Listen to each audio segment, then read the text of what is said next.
Welcome all. We gather in this time to remember, to grieve, to cherish, and to honor our loved ones. Tonight, we tend to and we hold our grief, rising and falling like the tides in the ocean, arriving some days as a small splash and others as a heavy wave. Welcome, you who are longing for the physical presence of your loved one, to hear their laugh, to hold their hand, to tell them a story. Welcome, you who continue to feel your sadness long after the presence of meals and phone calls and flowers from your friends. Welcome, you who hold the pain of your loss alongside your gratitude for the memories you cherish. Welcome, you who are surprised by what you are learning as you grieve. Welcome, you who are finding new ways to sustain connection with your loved one, even after their death. Welcome all, however your grief meets you today. In this hour, we will hold it together as we honor and remember them.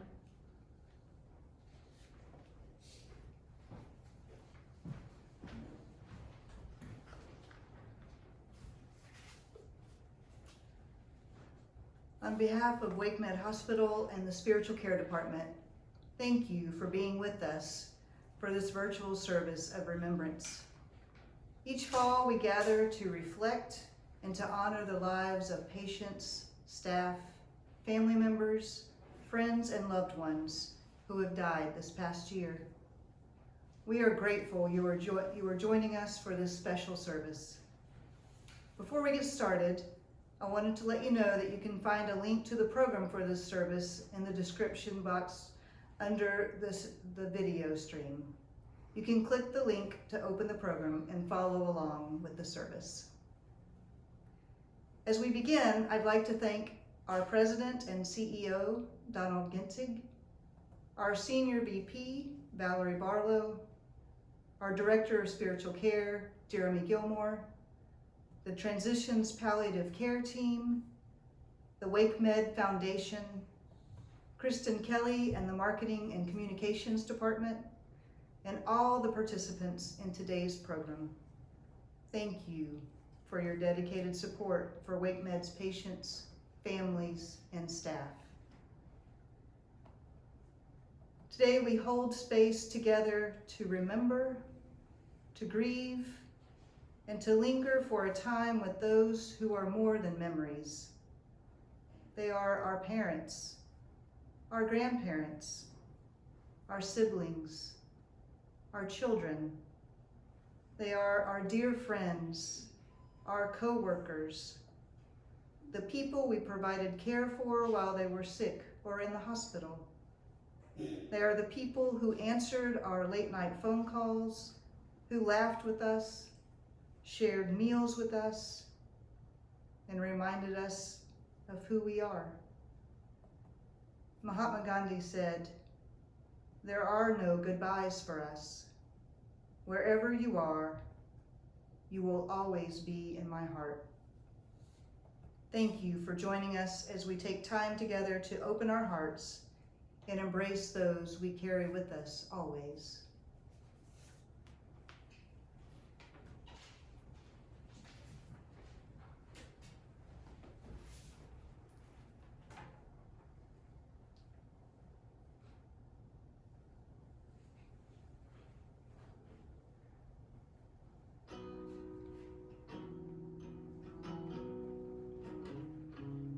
All your wits, all of the laughs, your grin, stay in my heart, stay in my mind for all time. Bridges burn, but I've seen the worst, and I'm sure I'll be all right. I'm doing just fine, only for a time.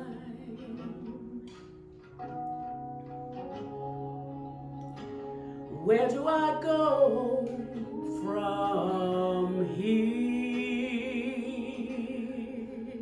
No, I'm lonely, but have no fear, 'cause I'll be seeing you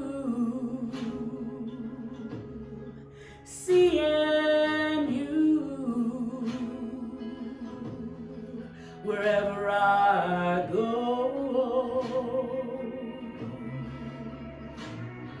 And I'll be with you,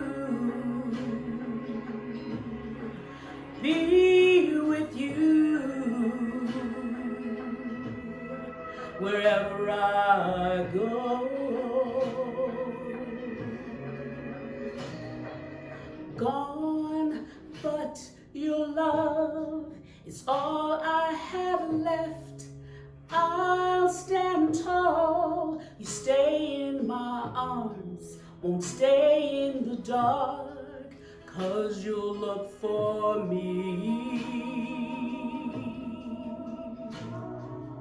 Maybe I'm bound to break, I wanted more, I can't resist. The thought of you lingers on me now.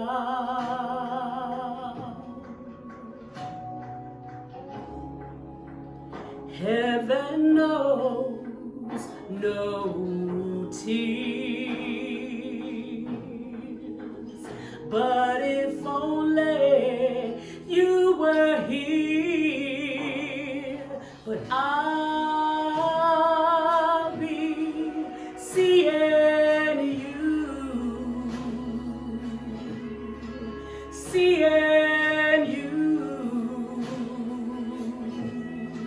wherever I go.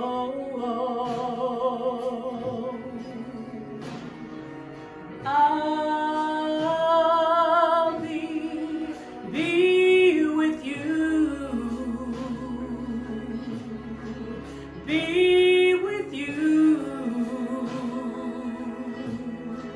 wherever I go.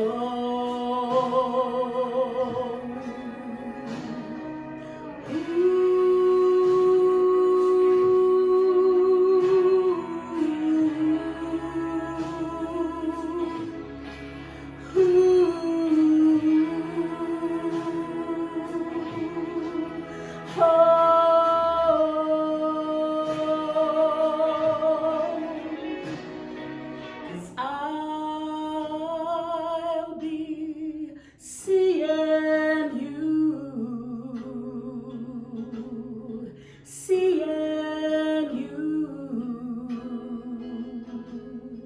wherever I go.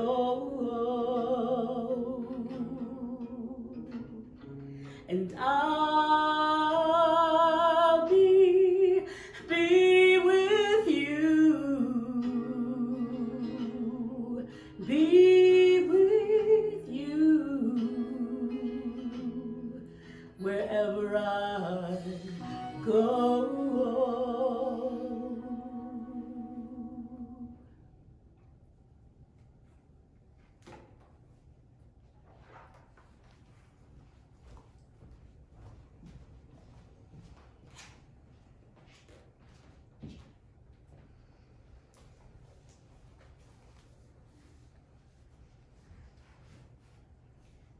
Blessing for the Brokenhearted by Jan Richardson.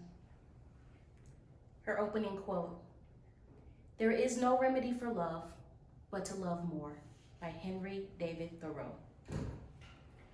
Let us agree for now that we will not say the breaking makes us stronger, or that it is better to have this pain than to have done without this love. Let us promise that we will not tell ourselves time will heal the wound, when every day our waking opens it anew.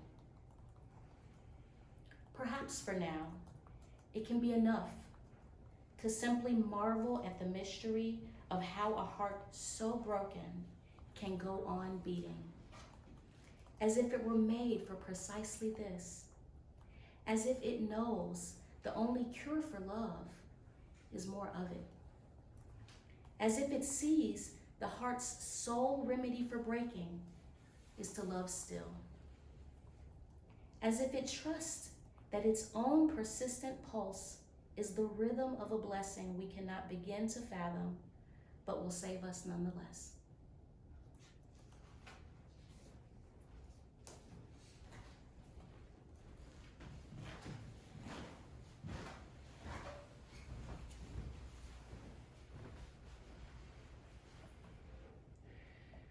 When we work alongside someone day in and day out, they move from being our coworkers to being people we call friends, colleagues, and even our WakeMed family.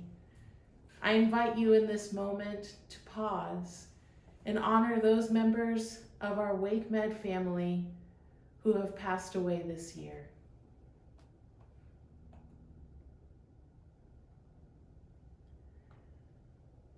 Thank you for taking this pause, and may we always remember what a joy it is to work alongside such beautiful people.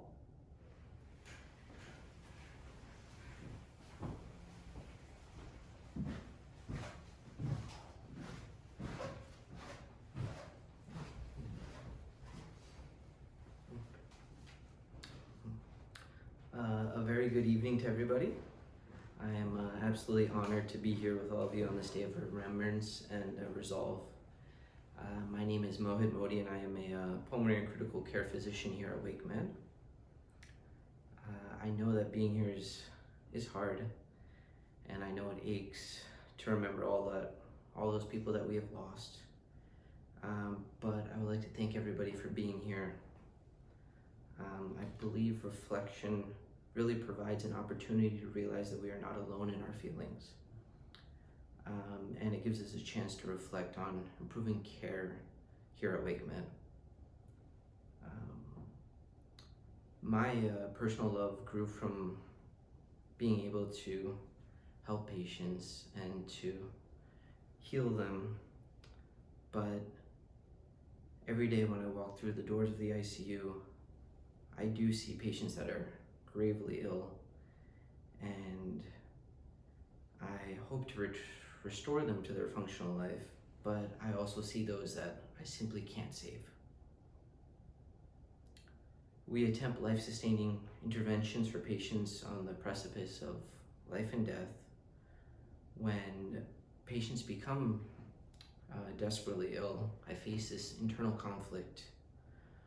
On one hand, I want to do my very best,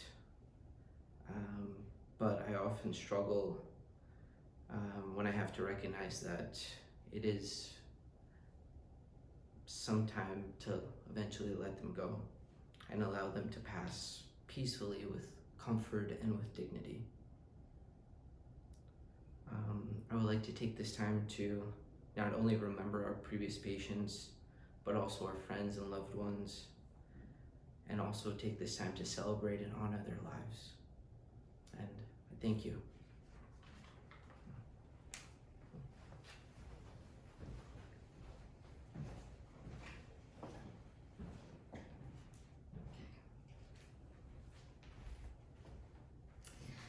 My name is Murray Dees, and I am one of the social workers on the Transitions Life Care Palliative Care team here at WakeMed. For those that are unfamiliar with palliative care, we are a medical specialty service, much like cardiology or nephrology or neurology, asked to get involved and work with patients and families during any part of a chronic or life-limiting illness. Our team is interdisciplinary, so we have doctors, nurse practitioners, PAs, RNs, and social workers like myself, all dialed in to help care for the patient. Palliative care is a specialty that allows our team to take a step back from looking at just the individual experiencing the illness and instead see the big picture, which always shows at the center a human being trying to navigate a brand new way of life. Whether that's in the form of a new diagnosis of a chronic illness, a new injury or complication to that chronic illness, or a catastrophic event caused by other circumstances. My team at WakeMed often has the privilege of joining the primary medical team caring for patients and families here in the hospital, largely during excruciatingly tough times, because nobody comes to the hospital because they want to. A colleague of mine often tells patients and families that coming to the hospital is a lot like visiting a foreign country. We make you wear different clothes, we make you eat different food, and we speak a different language. The palliative care team is an appropriate tool often used by the primary teams to help interpret tough medical situations into language every patient and family can understand. Since we are an interdisciplinary team, we can interpret the medical situation from many different perspectives: physically, emotionally, mentally, and we lean on our spiritual care team to offer the spiritual perspective. I have been working in palliative care and hospice for about 9.5 years now. The number of patients I've cared for toward or at the end of their life is too great for me to remember. Sadly, the names leave my memory before I can write them down sometimes. Because our team joins patients and the families during the most difficult times of their lives, we understand the importance of the vulnerability that is needed to connect with each other. This is why some of the first things we ask patients and families is, tell me about yourself. What does a typical day look like for you? What do you enjoy doing? Who do you lean on for support? And what is most important to you? Over the years, I've been a part of so many special moments. A patient's wedding, helping to plan a patient's funeral with the patient, honoring a patient who was a Vietnam veteran. I've also been a part of many moments that most wouldn't think were special or even noteworthy. Discussions that explained devastating injuries and difficult recoveries to a room full of patients' loved ones. Family meetings during which a decision is made to withdraw life-prolonging measures. Silently existing with a patient who is seriously ill or their loved one whose world is crumbling in front of them. Listening to a couple who have been married for 20, 30, 40, 50 plus years share their secrets to a long marriage. Watching an actively dying patient wake up joyously to the sound of his favorite Chicago song playing. And yes, he did start singing. And getting to see the peace and acceptance on a longtime patient's face when she returned to the hospital from rehab, hours before she died. I am beyond honored to be able to do the work I've been doing for so long. And I want to thank every single patient and family that has trusted me to walk their journey with them. I like to think that I take a little piece of each patient with me. And I want to leave you with an excerpt from a Reddit post that I read years ago. The author is unknown. I wish I could say you get used to people dying. I never did. I don't want to. It tears a hole through me whenever somebody I love dies, no matter the circumstances. But I don't want it to not matter. I don't want it to be something that just passes. My scars are a testament to the love and the relationship that I had for and with that person. And if the scar is deep, so was the love. So be it. Scars are a testament to life. Scars are a testament that I can love deeply and live deeply and be cut or even gouged, and that I can heal and continue to live and continue to love. And the scar tissue is stronger than the original flesh ever was. Scars are a testament to life.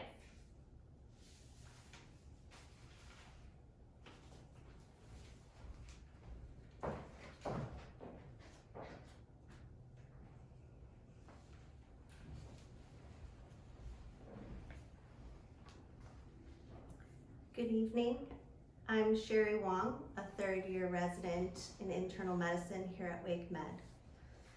Today we are gathering to remember and honor the lives of those who have left us over the past year.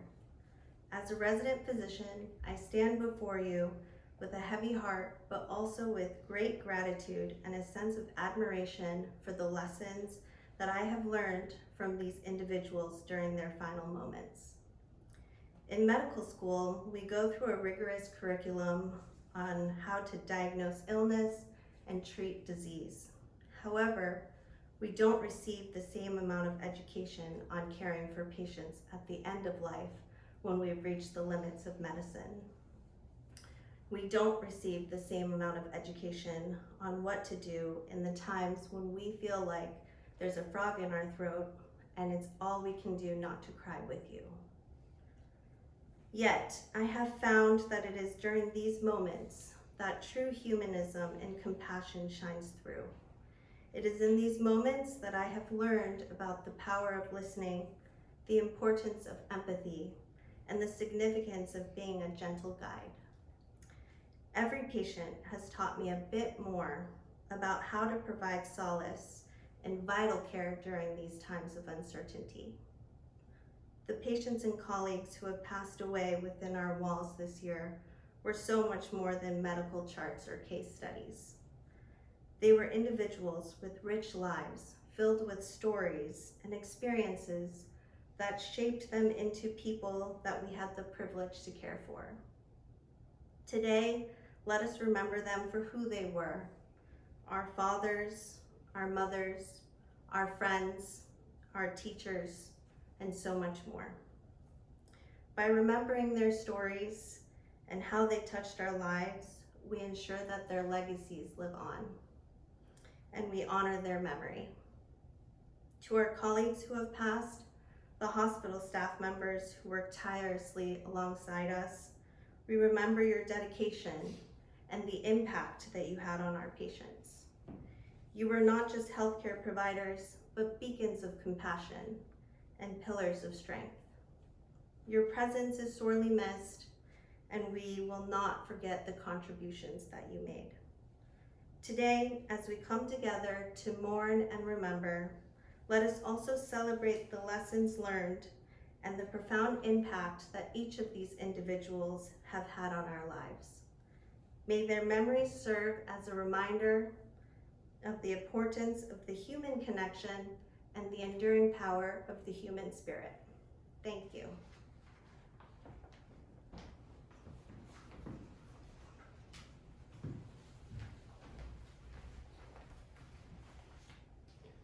My name is Jesse O'Neill. I am the staff chaplain in the emergency departments at WakeMed Raleigh. I have been a member of the ED staff going on 7 years. In these 7 years, I've had the privilege of supporting hundreds of patients and their families through the most heartbreaking of losses. Over and over, I have been witness to the deepest grief. These are my thoughts on grief. Each day, every day, hour by hour, room after room in the emergency departments, we see brokenness and loss, broken bodies and broken hearts, broken families and broken dreams. One unfortunate accident, one impulsive act, one fateful judgment leads to permanent change, to permanent loss. It hardly seems fair, and it isn't fair. There is no fairness in it. It's just us, all of us in the human family, struggling clumsily at times, at other times valiantly, finding our way through life. In the emergency departments, we know better than most how life can change in a moment, how one life can end in a moment, without assent, without vote, without comment, sometimes without even knowing. Life is swept away. Life is swept away, leaving holes that cannot be filled and heartache that cannot fully heal. our lives can be filled with grief, so powerful as to be immobilizing at times. Our challenge is to live with this loss, to live with brokenness, to live with heartache, to live without answers to life's most important questions. But where do we find the energy to do this? Where do we find the will to do this? I'm convinced that the answer is in gratefulness. I'm convinced that gratefulness, that is gratitude, is essential for surviving heartbreaking grief and living a full, abundant life. I'm convinced that gratitude can be found in remembering. Remembering that grief is the other face of love. Without love, there is no grief. They are two sides of the same coin. We grieve because we have loved. We love faithfully, recklessly. We love as if our friend or family will be with us forever, that this love will never end. And we are right, and we are wrong. Because we are mortal, the human bodily presence will end, but love through grief will never end. Grief is a powerful and painful reminder that we have had the courage to love. Grief and love are the two human feelings that point to the importance of a particular family member that now are lost to us. So when I am in the presence of great grief, I know that I am also in the presence of great love.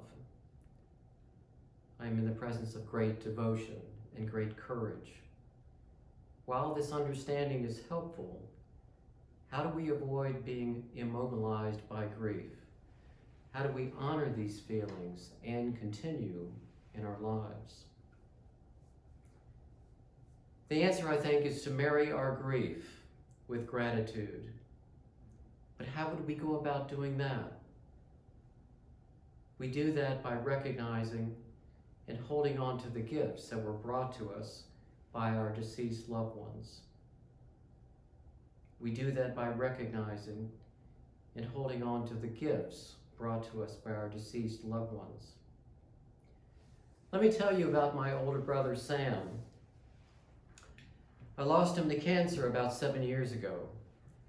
I'm still grieving this loss as he was the last link to my younger years. No one is left to attest to our rough and tumble childhood and adolescence. On reflection, I acknowledge that my brother's coming and going, that is, his birth and his death, was mediated by a divine force that I don't understand, and I call this force God. Since he arrived in this world by divine intervention and left according to divine timing, I want to consider him an emissary of God, really an angel, if you will. He was that angel that bore the brunt of our father's alcoholism. He was the angel that introduced me to many things, some of which were good for me and some of which were not. He was the angel that protected me at times. He was also the angel that could drive me to distraction. He was the angel that always took my telephone calls.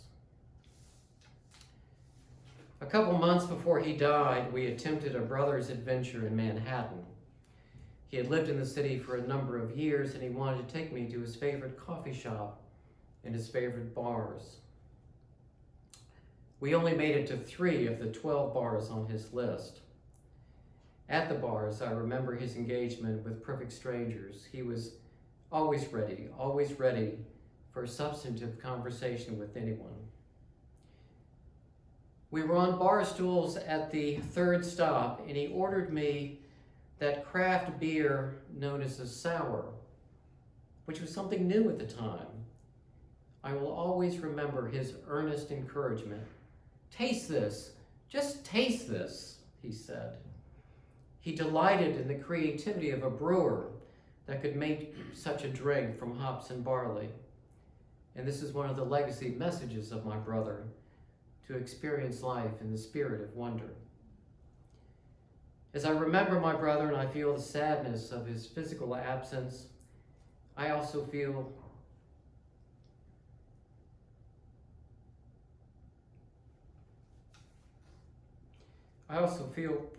gratitude for this angel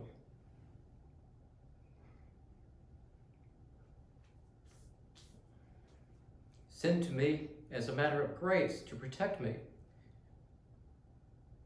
to challenge me, to make me laugh, and to encourage a spirit of wonder.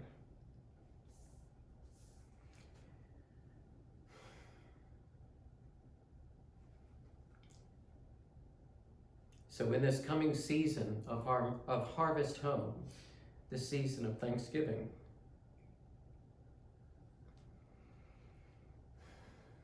I hope you will take time to remember the gifts that you've received from your life's angels.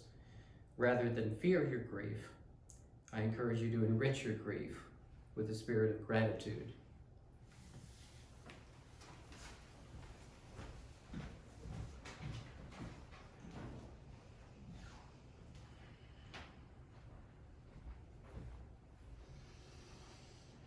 Hello. We light candles. We light candles for lots of different reasons.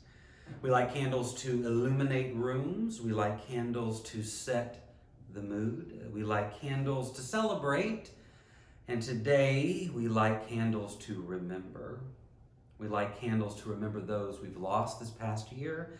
We light candles to remember those we've lost in years gone by.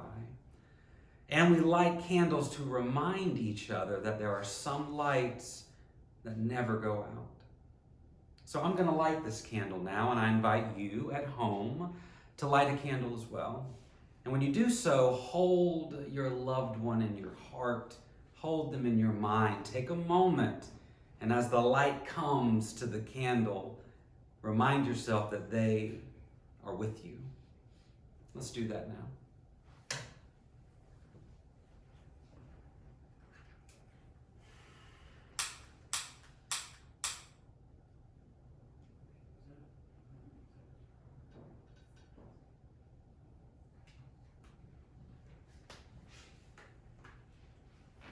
Some lights never go out.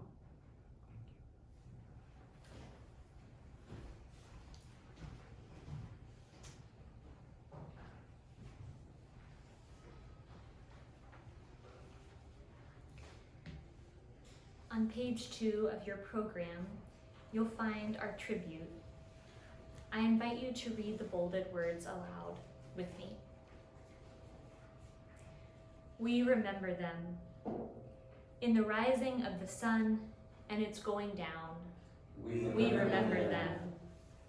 In the blowing of the wind and in the chill of winter, we remember them. In the opening of the buds and in the rebirth of spring, we remember them. In the blueness of the skies and in the warmth of summer, we remember them. In the rustling of the leaves and in the beauty of autumn, we remember them. In the beginning of the year and when it ends, we remember them. When we are weary and in need of strength, we remember them. When we are lost and sick of heart, we remember them.